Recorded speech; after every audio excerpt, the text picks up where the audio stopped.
Mas na-enjoy nga namin ni Raiden ang hapon dahil dito sa bagong laruang nabili ko from Jason and Dana Toy Station.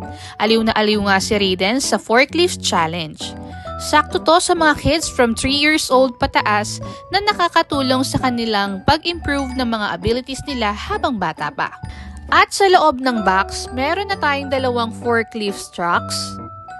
May bell para sa timer. Blocks na may mga kulay at mga shapes. Mga cards na pwedeng pagpilian tulad ng may entry level, middle order, at higher order.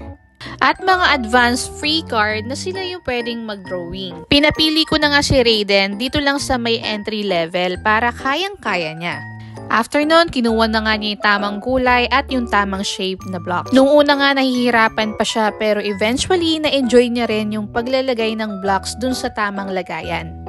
At naglaro na nga kami nitong middle order at talagang nakakatawa kasi hindi ko makuha talaga yung paglagay doon sa tamang lagayan. For sure, magugustuhan talaga ito ng mga kids ninyo. Kaya kung gusto nyong itry, follow nyo na ang Jason and Dana Toy Station sa kanilang social media accounts.